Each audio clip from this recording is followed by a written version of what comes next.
Terus pendeta bilang Yesus sudah mati di atas kayu salib untuk nebus dosa Manusia. Asia gitu misalnya kan. Eh, se- Yesus nebus dosanya ke siapa? ke Allah. Kalah. Heeh. Nggak pernah baca ya? Enggak. Upah dosa adalah Maut. maut. Tuh masih ingat. Penguasa maut siapa? Iblis kan. Loh, kok tahu iblis? Nah, kalau Kesia berdosa, Heeh, upah dosa adalah maut, penguasa dosa adalah iblis, heeh. terus Yesus nebus dosanya ke siapa? Ke iblis dong Nah, kalau loh. kayak gitu. Kok seru? Lah bener nggak? Iya benar sih. Mau baca ayatnya? Ada di sini. Ibrani 2 ayat 14. Nih, ayat 14. Siapa penguasa maut? Iblis. Di Roma 6 ayat 23. Sebab upah dosa ialah maut, tetapi karunia Allah ialah hidup yang kekal dalam Kristus Yesus Nah, Tuhan kita. jadi kalau upah dosa adalah maut, penguasa maut adalah iblis, Yesus nebus dosa manusia, Yesus nebus dosa ke siapa? Ke iblis dong. Gimana dong? Ini yang ngomong loh ya, bukan Iya, gue ya. iya. Iya, sebenarnya kalau misalnya Bener nggak logikanya? benar Pak, kalau dipikir pakai logika ya gitu. Nah, cuman kan kalau di gereja kan Dok, bisa dipelintir-pelintir, iya pelintir-pelintir. sih, doktrin lagi Jadi balik. doktrin lagi, jadi seolah-olah ya diarahkan untuk tetap menyembah Yesus sebagai Tuhan. Gitu. Bener kan? Bener-bener. Kalau Kesia istilahnya cinta Yesus nggak? Terlepas dia Tuhan atau bukan nih. Kalau baca ayat Bible berarti cinta Yesus nggak? Iya. Cinta Yesus. Kalau Kesia sebagai orang Kristen, kalau Kesia dikasih kesempatan nih, bisa ngelihat Yesus mau disalib, kira-kira Kesia mau bantuin Yesus supaya nggak disalib atau bantu tentara Romawi nyalib Yesus? Bantuin dong, nggak disalib. Supaya nggak disalib. Nah, kalau bantuin nggak disalib berarti nggak ditebus dosanya. Lah kan Yesus mati di atas kayu salib untuk nebus dosa Kesia nih. Nah, kalau Kesia bantu Yesus supaya nggak disalib, lah dosanya nggak ditebus dong. Ya nggak apa-apa sih. Nggak apa-apa. Iya. Berarti dosanya nggak ditebus. Nggak apa-apa. Nggak apa-apa. Terus sekarang anggap aja nih, anggap aja udah terjadi, anggap aja betul. Yesus disalib untuk nebus dosa Kesia. Yang nyalib Yesus siapa? Tentara Romawi. Tentara Romawi disuruh siapa? Itu apa sih Raja Roma itu? Gubernur. Oh iya, gubernur. Pontius Pilatus. Oh iya, Pontius Pilatus itu. Pontius Pilatus diminta sama siapa? Nyalib Yesus. Sama Imam-imam Yahudi. Iya, imam Yahudi. Imam Yahudi bisa dapat Yesus dari mana? Diserahkan sama siapa Yesusnya? Diserahkan anak buah. Muridnya. Iya, muridnya. Siapa? Yudas.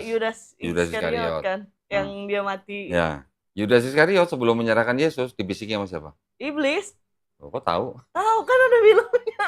Waktu dia dibisikin. Berarti iblis ya berjasa apa berdosa buat nebus dosanya Kesia? Berjasa dong. Nah lo, mau satu surga sama iblis?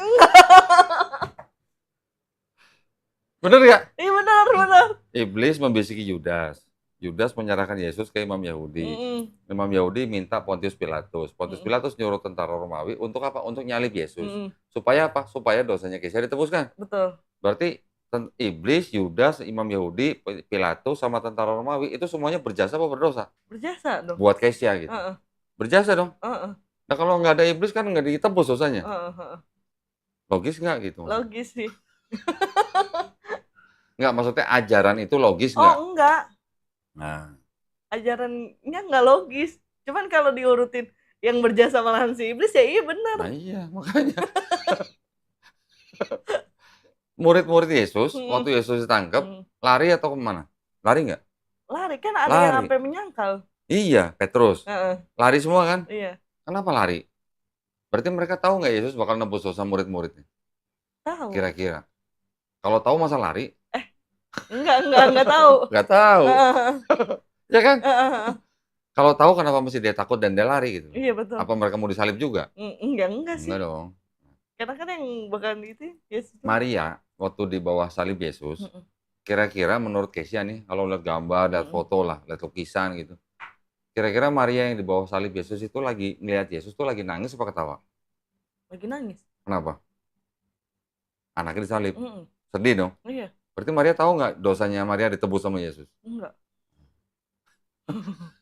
Berarti ajaran bahwa Yesus mati di atas kayu salib untuk nebus dosa manusia itu ajaran belakangan. Gitu. Bener nggak? Betul. Masuk akal nggak? Iya, karena orang-orang sekitarnya aja nangis. Yang ngajarin Yesus mati di atas kayu salib nebus dosa manusia siapa? Yesus apa Paulus? Paulus. Paulus. Itu maksudnya. Jadi sebenarnya ajaran Kristen ini adalah ajaran yang berasal dari Paulus. Bukan dari Yesus. Sekarang perintahnya Yesus nih. Perintahnya Yesus. Pertama. Ayat 10 nih coba. Ini 10. Ini waktu dicobain iblis nih. Maka berkatalah Yesus kepadanya, "Nyahlah iblis, sebab ada tertulis, engkau harus menyembah Tuhan Allahmu, dan hanya kepada Dia sajalah engkau berbakti." Nah, suruh nyembah siapa? Allah. Suruh nyembah Yesus nggak? Enggak. Enggak kan? Terus ada lagi nih. Istilahnya Yesus saja berdoa biar si iblis nyembahnya ke Allah. Nah iya. Ayat 3, Matius 18 ayat 3. Lalu berkata, "Aku berkata padamu, sesungguhnya jika kamu tidak bertobat dan menjadi seperti anak kecil ini, kamu tidak akan masuk ke dalam kerajaan sorga." Jika kamu tidak apa? Bertobat. Dan menjadi seperti anak kecil, kamu tidak akan masuk apa? Surga. Oh. Suruhnya cuma bertobat kan, berarti kan? Betul. Aku sampai harus percaya Yesus mati di atas kayu salib buat tembus dosa manusia. Orang Yesus nyuruh cuma bertobat. Iya betul. Kalau mau masuk surga bertobat jadi seperti anak kecil gitu. Anak kecil mungkin gambaran apa ya? Sebagai yang polos lah gitu ya. Iya, yang nggak tahu apa-apa. Polos lah ya. Polos.